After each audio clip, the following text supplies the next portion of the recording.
ഈ നിമിഷങ്ങളിൽ നിങ്ങളുടെ സ്വകാര്യ ജീവിതത്തിൻ്റെ സങ്കടങ്ങളെയും വേദനകളെല്ലാം ദൈവത്തിൻ്റെ തിരുമുമ്പിൽ തുറന്നു വെച്ച് പ്രാർത്ഥിക്കുക. നമ്മൾ ഇന്നലകളിൽ പലരെയും ആശ്രയിച്ചു, പലരെയും വിശ്വസിച്ചു. ആശ്രയിച്ചവരാരും തന്നെ നമ്മളെ തുണച്ചില്ല. ജീവിതത്തിൻ്റെ പ്രത്യേക സാഹചര്യത്തിൽ പലരെയും വിശ്വസിച്ചു, പക്ഷെ അവർ തന്നെ നമ്മളോട് വിശ്വാസവഞ്ചന കാണിച്ചിട്ടുണ്ടാകാം. ലോകത്തിൽ പല കാര്യങ്ങളിലും നമ്മൾ സുരക്ഷിതത്വം വിശ്വസിച്ചുറപ്പിച്ചു, പക്ഷേ അതിനൊന്നും നമ്മളെ, നമ്മുടെ കുടുംബത്തെ, കുടുംബാംഗങ്ങളെയൊന്നും സുരക്ഷിതത്വത്തിൽ കൊണ്ടുപോകാൻ പറ്റിയില്ല എന്ന് നമ്മൾ മനസ്സിലാക്കി. മക്കളെ, ദൈവത്തിലാണ് ആശ്രയിക്കേണ്ടത്. ദൈവത്തിലാണ് നിന്റെ വിശ്വാസം അർപ്പിക്കേണ്ടത്. ദൈവീക സംരക്ഷണത്തിനും സുരക്ഷിതത്വത്തിനും വേണ്ടിയാണ് പ്രാർത്ഥിക്കേണ്ടത്. മോളെ, മോനെ, നിന്റെ സ്വകാര്യ ജീവിതത്തിൻ്റെ എല്ലാ സങ്കടങ്ങളും തമ്പുരാന്റെ മുമ്പിൽ ഇറക്കി വെച്ച് പ്രാർത്ഥിക്കുക. ആരോടും പറഞ്ഞിട്ടില്ലാത്ത, പങ്കുവെച്ചിട്ടില്ലാത്ത ചില ജീവിതത്തിൻ്റെ ദുഃഖങ്ങളൊക്കെ ആയിരിക്കാം. പക്ഷേ പങ്കുവെക്കണമെന്ന് ആഗ്രഹമുണ്ട്, പക്ഷേ അങ്ങനെ ഒരിടം നിനക്കില്ല. ആരോട് പറയും? ആരുടെ മുമ്പിൽ പോയി നിന്റെ ഈ സ്വകാര്യ ദുഃഖങ്ങൾ, കുടുംബത്തിൽ കടന്നു പോകുന്ന അവസ്ഥകൾ പറയും?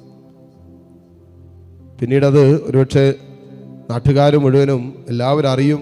ചിലപ്പോൾ അതിൻ്റെ പേരിൽ നീ പിന്നീട് ക്രൂശിക്കപ്പെടുമെന്നൊക്കെ ചിന്തിച്ചിട്ട് ആരോടൊന്നും പറയാതെ എല്ലാം ഉള്ളിൽ ഒതുക്കിക്കൊണ്ട് ഇങ്ങനെ മുന്നോട്ട് പോകുന്ന അവസ്ഥയല്ലേ നിൻ്റേത്? എല്ലാം ഉള്ളിൽ ഒതുക്കി ജീവിതം മുന്നോട്ട് കൊണ്ടുപോയിക്കൊണ്ടിരിക്കല്ലേ? ആരോടൊന്നും പറയാതെ, ആരോടൊന്നും പങ്കുവയ്ക്കാതെ എത്ര നാളങ്ങനെ പോകും? മനസ്സ് വല്ലാതെ അങ്ങോട്ട് ഡിസ്റ്റർബ്ഡ് ആകുമ്പോൾ, മനസ്സ് വല്ലാതെ അങ്ങോട്ട് നിറയുമ്പോൾ എപ്പോഴെങ്കിലൊക്കെ അതങ്ങോട്ട് പൊട്ടി പുറത്തേക്ക് ഒഴുകാൻ തുടങ്ങും. സങ്കടമായിട്ടും വേദനയായിട്ടും കരച്ചിലായിട്ടും വെറുപ്പായിട്ടും ദേഷ്യമായിട്ടൊക്കെ ഇത് പുറത്തോട്ട് ഒഴുകും. അതുകൊണ്ട് മോളെ, മോനെ, കർത്താവിൻ്റെ സ്നേഹത്തിൽ ഓരോ അനുഭവങ്ങളെയും സ്വീകരിക്കുന്നിടത്താണ് സൗഖ്യമിരിക്കുന്നത്. നീ ഇന്നലകളിൽ കടന്നുപോയിട്ടുള്ള സകല വേദനകളും സങ്കടങ്ങളും ഒറ്റപ്പെടലുകളും തിരസ്കരണ അനുഭവങ്ങളും മാറ്റി നിർത്തപ്പെട്ട ഓർമ്മകളെല്ലാം ഉണ്ടല്ലോ. കളിയാക്കപ്പെട്ടതിൻ്റെ, പരിഹസിക്കപ്പെട്ടതിൻ്റെ, കുറ്റമാരോപിക്കപ്പെട്ടതിൻ്റെ, ചെയ്യാത്ത കാര്യങ്ങൾക്കും ഇതേ നീ വിമർശിക്കപ്പെട്ടതിൻ്റെ ഒക്കെ സങ്കടങ്ങളുള്ളിലില്ലേ? ഇതിലെല്ലാം സൗഖ്യം വേണ്ടേ? യേശുവിൻ്റെ സ്നേഹത്തിൽ അവയെ സമർപ്പിക്കുക. ദൈവകരങ്ങളിൽ നിന്ന് അനുഭവത്തെ എടുക്കുമ്പോൾ അത് സൗഖ്യമുള്ളതായിട്ട് മാറും. ഈശോയോട് പറ, നിന്റെ വേദനകൾ, ശരീരത്തിൽ രോഗമുണ്ടോ? ആ രോഗങ്ങൾ ഈശോയ്ക്ക് കൊടുക്കുക. മനസ്സിനാണോ നിന്റെ രോഗം? ഈശോയ്ക്ക് കൊടുക്കുക. ജോലിയില്ലാത്തതാണോ നിന്റെ വേദന? ഈശോയ്ക്ക് കൊടുക്കുക. മക്കളെ ഓർത്തുള്ള സങ്കടങ്ങളാണോ നിന്റെ മനസ്സിൽ നിറയെ? ഈശോയ്ക്ക് കൊടുക്കുക. മകളുടെ വഴിവിട്ട ജീവിതത്തെ ഓർത്താണോ നീ സങ്കടപ്പെടുന്നത്? ഈശോയ്ക്ക് കൊടുക്കുക. മകൻ്റെ അനുസരണക്കേടിൻ്റെ സ്വഭാവത്തെ ഓർത്താണോ സങ്കടം? ഈശോയ്ക്ക് കൊടുക്കുക. ചെറുപ്രായത്തിലെ തന്നെ മക്കൾ രോഗികളായി തീർന്നതിൻ്റെ സങ്കടം മനസ്സിലുണ്ടോ? ഈശോയ്ക്ക് കൊടുത്ത് പ്രാർത്ഥിക്കുക. വരുമാന മാർഗങ്ങൾ, ജോലി മേഖലകൾ, ബിസിനസ്സുകളൊക്കെ പരാജയപ്പെട്ട് നിൽക്കുന്നതിൻ്റെ സങ്കടം മനസ്സിലുണ്ടോ? ഈശോയോട് പറ. നിന്റെ വീട്ടിൽ പോലും നിനക്കൊരു സ്ഥാനമില്ല, ഒരു അംഗീകാരമില്ലാത്ത അവസ്ഥയിലാണോ? ഈശോയോട് പറ, ഈശോയെ, ഇതൊക്കെയാണ് എൻ്റെ നൊമ്പരങ്ങൾ. ഈശോയെ, ഇതൊക്കെയാണ് എൻ്റെ സങ്കടങ്ങൾ.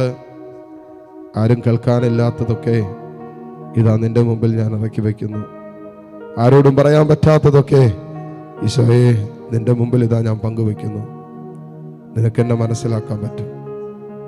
നിനക്ക് മാത്രമേ എന്നെ മനസ്സിലാക്കാൻ പറ്റൂ.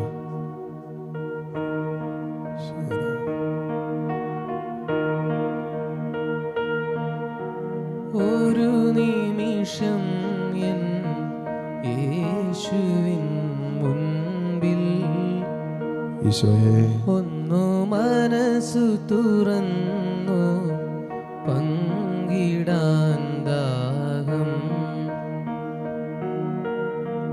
കഥനമേറുമെൻ കഥ പറയുമ്പോൾ കരുണയോടത് മുഴുവൻ കേൾക്കാൻ നാദാ നീ മാത്രം എന്നെ കാത്തിരുന്നിതുവരെയും.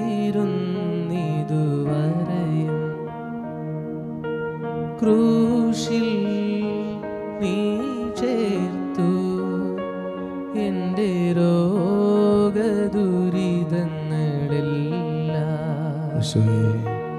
ഒരു നിമിഷം എൻ യേശുവിൻ മുൻപിൽ ഒന്നു മനസ്സു തുറന്ന് പങ്കിടാൻ ദാഹം.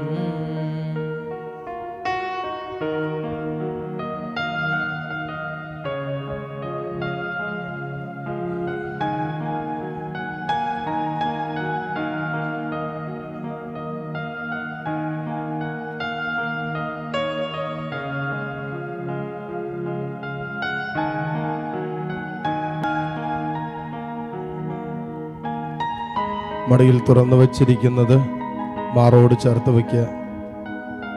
നിന്റെ ഹൃദയത്തിന്റെ സ്പന്ദനങ്ങൾ അറിയുന്നവനാണ് നിന്റെ ദൈവം. കർത്താവ് വചനത്തിൽ പറഞ്ഞില്ലേ, മോളെ, നിന്റെ കണ്ണിൽ നിന്നും മുതിർന്നു വീഴുന്ന ഓരോ തുള്ളി കണ്ണുനീരും ഞാൻ കുപ്പിയിൽ ശേഖരിച്ചിട്ടുണ്ടെന്ന്, നിന്റെ അലച്ചിലുകൾ ഞാൻ എണ്ണിയിട്ടുണ്ടെന്ന്.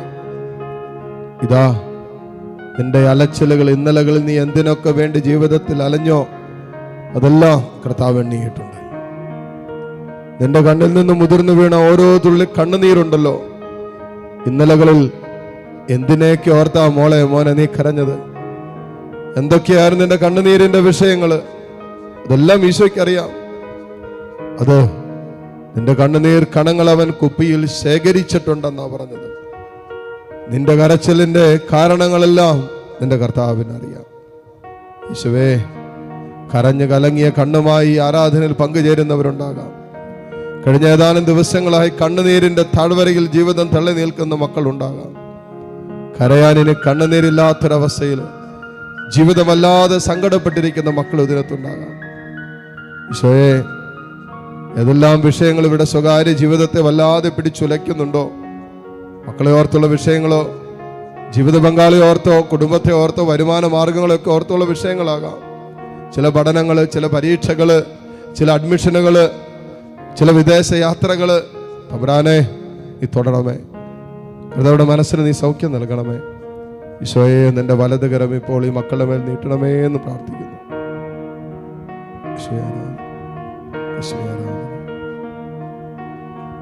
കണ്ണുനീർ താഴ്വരയിൽ ഞാനേറ്റം വലഞ്ഞിടുമ്പോ കണ്ണുനീർ വാർത്തവനൻ കാര്യം നടത്തിത്തരും. നിന്മനമിളകാതെ,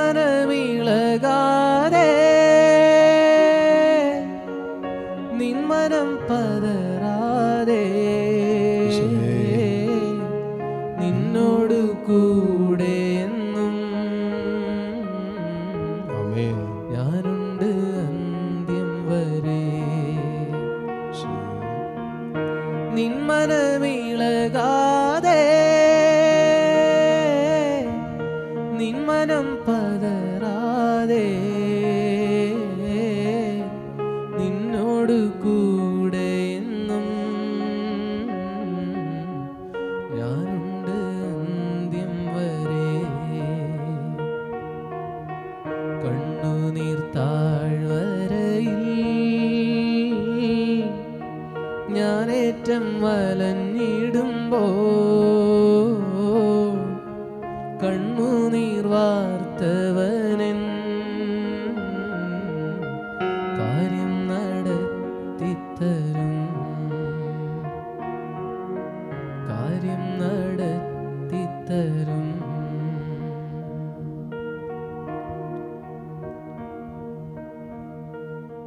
മുട്ടുകുത്താൻ സാധിക്കുന്ന എല്ലാ മക്കളും മുട്ടുകുത്തുന്നു.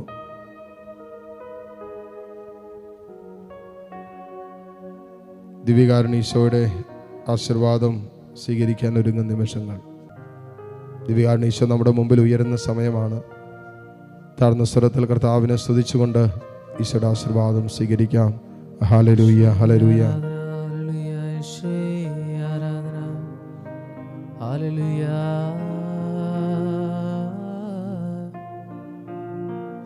യേശുവേ,